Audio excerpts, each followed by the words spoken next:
Okay, so nowadays we see so many spiritual gurus, especially New Age gurus, using this term divinity, divine, but in a very abstract way. As soon as they use the word divinity or divine, with the Western word, immediately the picture in the mind is either to think of a light or a feeling or awareness or selflessness, something abstract. It's nothing concrete there. But it's very important to understand the word divine and divinity, because this was the word, if you go back in Christendom, in Catholicism, this was the word which was connected with Christian religion, divine. And if you can simply open Wikipedia or go to any dictionary, Webster's or American dictionary, you will find the meaning of the word divine is connected to God. The meaning of the word divinity is connected to God. Divinity means either you are related to God. There are few meanings of this word divinity, but everything is related to God. It's nothing abstract. That's the point. So dictionary speaks of divinity as relationship to God, or the divinity sometimes in Christendom it means to unite with God's will. That's also called divinity is God, and to unite with God's will, that's called divine. In fact, there is a saint. I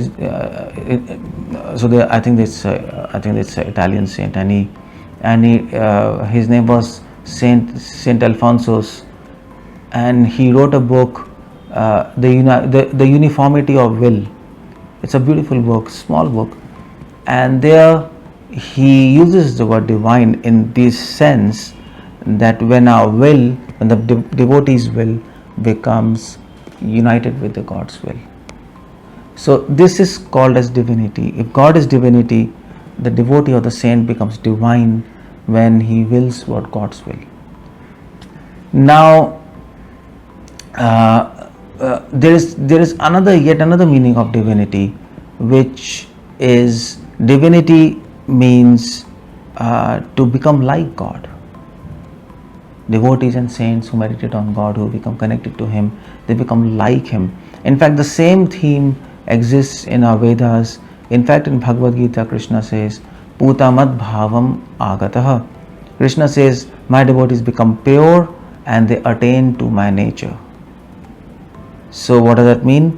That whatever the qualities God has, they transpire and they imbibe in the heart of devotees, not in the same proportion, but the same qualities the devotees exhibit.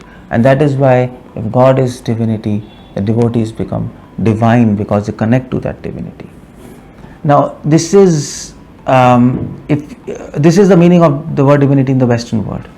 But if you come to the Eastern world, especially India, and if you get a Vedic dictionary, Sanskrit dictionary, open it, you will find a root word called as div.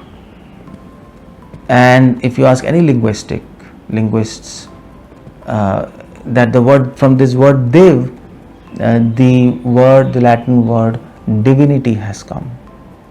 And that's why many linguist experts, they say that the original language of the entire word was one initially, and that was called as Proto-Sanskrit European language.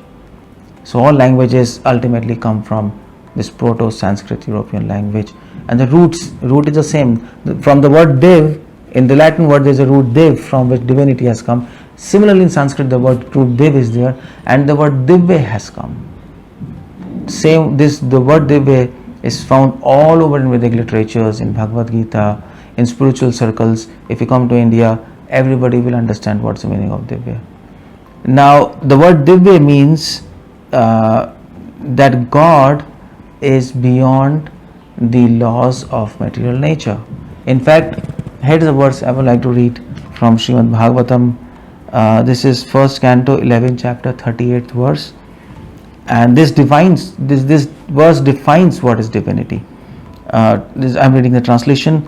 This is a divinity of personality of Godhead. What is that? God is not affected by the qualities of material nature, even though He is in contact with them. God is a creator, maintainer and destroyer, and yet He is beyond creation, maintenance and destruction. He is not entangled in it. He doesn't become attached to his own creation.